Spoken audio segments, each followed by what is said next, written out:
Hello there. If you're watching this, chances are you've just gotten some really frustrating news about an Australian student visa. I know it's a tough spot to be in, but believe me, this is not the end of the road. Let's walk through a clear, practical path forward, and we can start right now. So, that decision came through. Look, it's completely normal to feel disappointed, confused, or just totally lost about what to do next. But this is not the end of your study abroad dream. Think of it more like an unexpected but totally manageable detour on your journey. Okay, first things first, let's break down what a refusal actually means. Because really, understanding the why is the critical first step to figuring out your what's next. Now, this is so important to get. A visa refusal is almost never a judgment on you as a student or your academic potential. It's almost always about technicalities.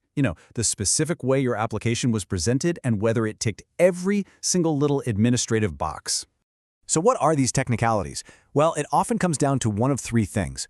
The genuine student assessment, which is basically proving your main goal is to study, maybe the way your financial documents were presented, or maybe a perceived mismatch between the course you chose and your career path.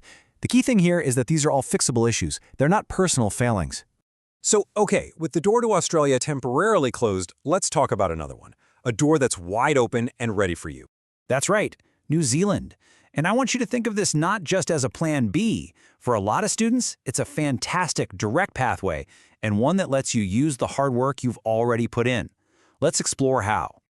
So, what is the New Zealand advantage? Why does this make so much sense as your next move? Let's get into it. There are four huge benefits here. First, and this is a biggie, you can adapt a lot of your existing documents, which saves so much time and stress. Second, New Zealand's visa system is totally independent. They look at your application on its own merits. They're not automatically swayed by another country's decision. And on top of all that, you still get those crucial perks, like part-time work rights and post-study work opportunities. And this is where the strategy really clicks into place. All that effort you put into gathering your academic records, your financial statements, your study plans, it is not wasted. That becomes the foundation for your New Zealand application. It just needs a little review and a few adjustments to line up with their specific requirements.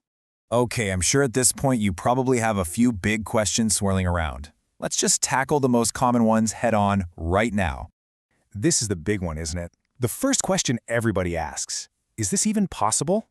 And the answer is a clear, simple, and resounding yes.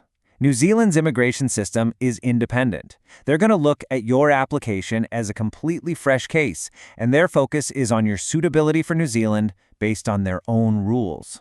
But what about that refusal? Does it act like a black mark against your name? It's a really valid concern. So, the key here is being upfront. You absolutely have to declare the refusal. But, and this is a big but, declaring it does not automatically sink your application. Not at all. What really matters is presenting a strong, well-prepared application for New Zealand and being ready to explain that previous refusal clearly and honestly. All right, the practical question. The thought of starting that whole paper chase from square one, it's just exhausting, right? So, good news. The answer is mostly no. You don't have to start from scratch. But there is one crucial new document you absolutely will need, a valid offer of place from an institution in New Zealand. This is your official invitation to study there, and it's non-negotiable for the visa. Okay, so let's say you do all this. How quickly can this happen? Once you apply, what kind of timeline are we looking at to get you back on track? While times can always vary a little, a well-prepared, totally complete application is usually processed within several weeks. The real secret to landing on the shorter end of that time frame is just getting the application right the first time. All right, we've covered the why and the how. Now let's pull it all together into a concrete plan. It's time to turn all this information into action. Here it is, your four-step action plan. It's that straightforward. First, take a fresh look at your profile, but through a New Zealand lens. Second, go secure that new offer of place. Third, adapt the documents you already have. And finally, put together and submit a complete, compliant application. See, each step just builds on the last one, creating a really clear path forward. So I'll just leave you with this one thought. What feels like a major setback right now? What if it's actually the unexpected detour that leads you to an incredible new beginning, to a fantastic educational experience in New Zealand? It's something to think about.